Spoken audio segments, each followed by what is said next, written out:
जय माँ इंद्राक्षी जय अम्बे।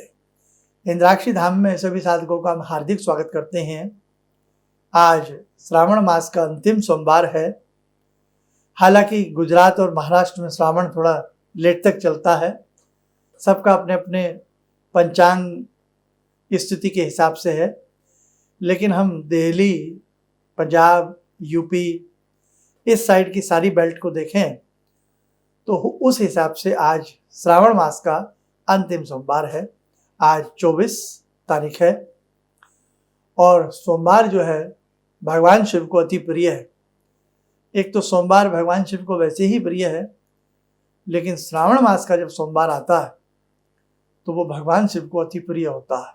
मासों में श्रावण मास भगवान शिव की भक्ति करने वाला बहुत ही परम पुनीत माह माना जाता है। रक्षाबंधन भी आने को है। रक्षाबंधन में बहुत लोगों ने भ्रांति है कि ग्रहण है, इसकी जानकारी हमने आपको दे दी है।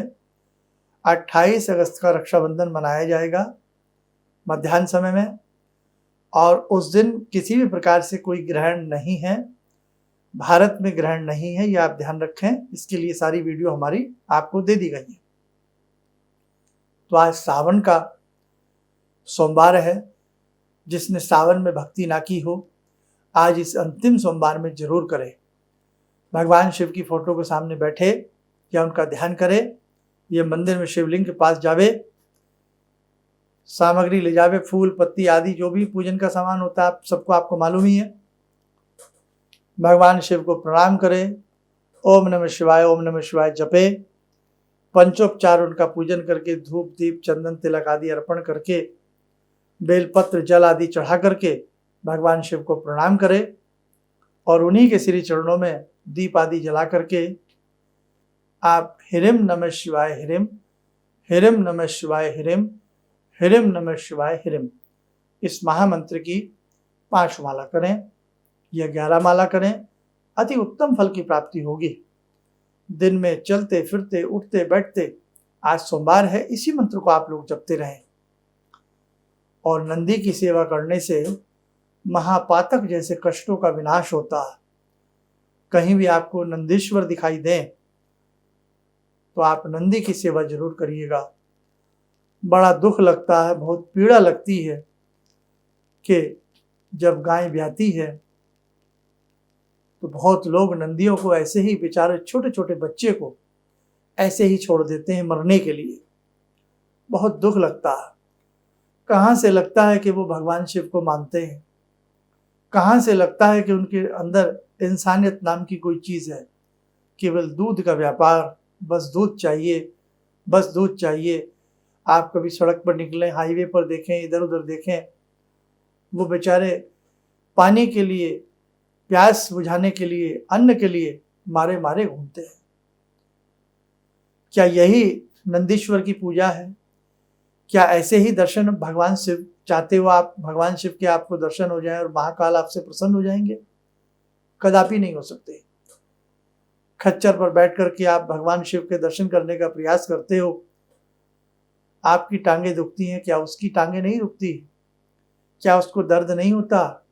बारिश में वो लोग ऐसे ही खड़ा करके रखते हैं, मर जाते हैं तो नीचे फेंक दिए जाते हैं, इंश्योरेंस का क्लेम मिल जाता है। उन बेचारों को क्या मिलता है? कई बार तो ये लगता है कि इनको भरपेट भोजन भी मिलता है या नहीं मिलता है। ध्यान रखना, श्रावण का अंतिम सोमवार है, वो पशुपतिनाथ हैं। जिन साधकों के हृदय में, साधक तो नहीं बोलना चाहिए, जिन व्यक्तियों के हृदय में पशुओं के प्रति प्रेम नहीं, पशुपतिनाथ की भक्ति का उन्हें फल नहीं मिलेगा। अगर आप चाहते हैं कि पशुपतिनाथ की भक्ति का आपको फल मिले, पशुओं के ऊपर दया करिए, पशुओं के ऊपर रहम करिए। आपकी प्लेट में भोजन भी आपको पशुओं वाला चाहिए। मैं सबको नहीं कह रहा हूँ, बुरा मत मानिएगा बेटा, लेकिन बहुत लोग ऐसे हैं और धिक्कार है ऐसी सिस्टम पर कि जहाँ हर 2 मिनट में एक ऐड आती है। किस चीज़ की ऐड आती है? नॉनवेज की ऐड आती है। हमें क्या सिखाया जा रहा है? हम भारतवर्ष की कल्चर में रहने वाले, हम इस सुंदर भावुक जलवायु में रहने वाले, भारत ही एक ऐसा देश है जिसमें समस्त प्रकार की ऋतुएं हमें प्राप्त होती हैं, फल फ्रूट इतने हमें प्राप्त होते हैं, लेकिन हमें नॉनवेज की ऐड, आप मोबाइल खोलिए, टीवी लगाइए, मोबाइल की इसकी ऐड मिलेंगी आपको, क्यों दिखाई जा रही है? कोई रोक नहीं, कोई थाम नहीं, कोई लगाम नहीं। तो पशु को तो पशु ही समझ लिया है सबने, लेकिन ध्यान रखना वो पशुपतिनाथ हैं जो सोमवार का व्रत रखते हैं, सावन का व्रत रखते हैं, भगवान शिव को मानते हैं, उन्हें पशुओं पर दया करनी ही करनी होगी। और आप एक व्रत लीजिए, प्रतिज्ञा लीजिए, और लोगों को भी पशुओं के प्रति उनके मन में दया भाव लाने का प्रयास करें, तभी पशुपतिनाथ की सच्ची भक्ति का आनंद आपको प्राप्त हो सकेगा, अन्यथा नहीं। आज के दिन नंदी की सेवा परम आनंद को प्राप्त कराती है। जहां भी कहीं आपको नंदी दिखें, गाय दिखें, बैल दिखें, उन्हें आप ताजे फल खिलाइए, उन्हें आप अच्छी अच्छी चीजें खिलाइए, है ना। कहते हैं ना कि कोई भूखा नहीं सोता, लेकिन अब तो लगता है साहब बहुत पशु भूखे सोते हैं। बहुत कुत्ते आपको भूखे मिल जाएंगे, बहुत आपको पशु भूखे मिल जाएंगे, क्योंकि इंसान उनके हिस्से की सभी चीजें खा चुका है। गलत नहीं कह रहे साहब हम। पक्षियों के घोंसलों के पेड़ हम लोग खा चुके हैं, पहाड़ हम खा चुके हैं, नदियां हम पी चुके हैं, हमने कुछ भी नहीं छोड़ा है, कुछ भी हमने नहीं छोड़ा है। कई बार ऐसी ऐसी चीजें सामने आती हैं, हाथियों को कैद किया हुआ है, हाथी से चला नहीं जा रहा है, और उसके नाम पे भीख मांगी जा रही है। तो ध्यान रखना, फिर बात कहूंगा कि वो पशुपतिनाथ हैं, भवानी शंकर हैं। वो भवानी का सिंह आसन है, सिंहासन पर वो बैठती हैं। भगवान शिव गले में सर्पों की माला, नंदी के ऊपर आरूढ़ होकर के सवारी करते हैं। और भगवान शिव तो इतने भोले हैं, जीते जी हमसे प्रेम करते हैं, मरणोपरांत हमारी भस्म से भी स्नान करते हैं। देखा नहीं वो जैन में भस्मा आरती, और उसी के साथ साथ सर्प को अपना आभूषण बना लेते हैं। न सर्प मयूर से लड़ता है, न मयूर सर्प से लड़ता है, न भवानी का सिंह नंदी से लड़ता है, न नंदीश्वर सिंह से डरते हैं। कोई भेद नहीं, कोई भाव नहीं, कोई डर नहीं, कोई वैर नहीं, कोई भाव नहीं, एक प्रेम का वातावरण है। हमारा प्रेम छिन गया है, तो इसलिए आज ध्यान रखना, प्रकृति बड़ा खतरनाक रूप लेने वाली है, रौद्र रूप लेने वाली है। आने वाले समय में भयंकर से भयंकर बीमारियों से हमें पीड़ा प्राप्त होने वाली है। आप देख रहे हैं कि डायबिटीज कितनी फैलती जा रही है, आप देख रहे हैं कैंसर के कितने मरीज बढ़ते जा रहे हैं, छोटे छोटे बच्चों के चश्मे, बाल सफेद होते जा रहे हैं। किस प्रकार की बीमारियां से हम लिप्त होते जा रहे हैं। तो इसीलिए आने वाले समय में, अभी तो शारीरिक रूप से हम कमजोर हो रहे हैं, हम मानसिक रूप से भी कमजोर हो रहे हैं, हम आर्थिक रूप से भी कमजोर हो रहे हैं, लेकिन प्राकृतिक रूप से अभी हम कमजोर होने वाले हैं, क्योंकि प्रकृति का हमने बहुत दोहन किया है। ज़्यादा ना कहते हुए अपनी बात को समाप्त करता हूँ। मन में पीड़ा होती है, इसलिए आप हमें सुनते हैं, आपको कहने समझने का मन करता है। शायद आप लोगों को कुछ को बुरा भी लगता होगा। आज लेदर का कितना चलन है, लेदर की बेल्ट, लेदर के जूते, लेदर का पर्स। कभी सोच के देखिएगा कि आपके पाँव में जूते किसके हैं। अगर लेदर पहनते हो, आपकी वजह से किसी की हत्या हो रही है। आप लेदर की बेल्ट लगाते हो, आपकी वजह से किसी की हत्या हो रही है। अब आप सोचें, ये मैं तो नहीं करता, अरे आप पहनना बंद करेंगे तो उनका वध भी होना बंद हो जाएगा।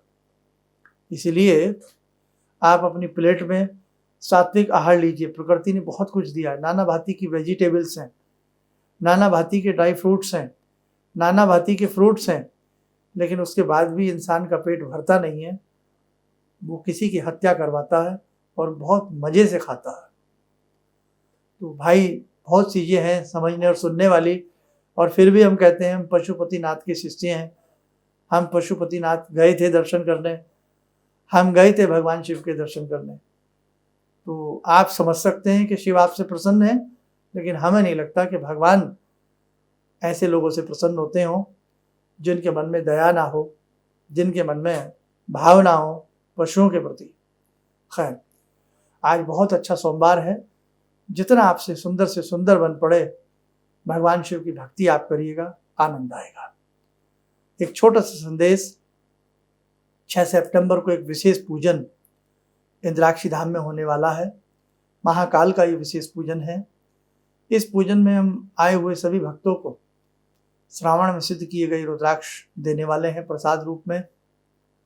इस पूजन में भाग लेने से आपकी कामनाएं पूर्ण होंगी, आपके कष्ट दूर होंगे, स्थिर लक्ष्मी की प्राप्ति होगी। और यह पूजन निःशुल्क है। इसमें किसी भी प्रकार से कोई शुल्क की धाम में आवश्यकता नहीं है। बस आप आएँ, सुंदर भाव से इस पूजन को करें, भगवान शिव भवानी से आशीष लें और अपने कष्टों से पार पाएं। आइए, समय हो चला आज की ध्यान साधना का। जुड़ते हैं भगवान शिव से। ओम आत्मा त्वं गिरिजामति सहचरा प्राणा शरीरं गृहं पूजा ते विषयोपभोग रचना निद्रा समाधिस्थिते संचारा पदयो प्रदक्षिण विदेः श्रोत्राणि सर्वागिरो यद्यात् कर्म करोमि तद्दखिलं शम्भोस्तवाराधनम् चन्द्रोद्भासितशेखरे स्मर हरे गंगाधरे शंकरे सर्पे भूषितकण्ठकर्णविवरे नेत्रोत्तवे स्वानरे दन्ते त्वकृतसुन्दरां वरदरे त्रैलोक्यसारे हरे मोक्षार्तिं कुरु चित्तवृत्त्यमचलं मन्येस्तु किं कर्म वे वन्दे देव उमापतिं सुरगुरुं वन्दे जगत्कारणं वन्दे पन्नगभूषणं मृगधरं वन्दे पशूनां पतिं वन्दे सूर्यशशाङ्कवह्निनयनां वन्दे मुकुन्दप्रियं वन्दे भक्तजनश्रयं च वरदां वन्दे शिवं शङ्करम् ॐ कर्पूरगौरं करुणावतारं संसारसारं भुजगेन्द्रहारं सदा वसन्तं हृदयारविन्दे भवं भवानी सहितं नमामि भवं भवानी सहितं नमामि। कवच बना लें, ध्यान करें, सदा शिव शंभू का शुभ आशीष हम सबके ऊपर बरस रहा है।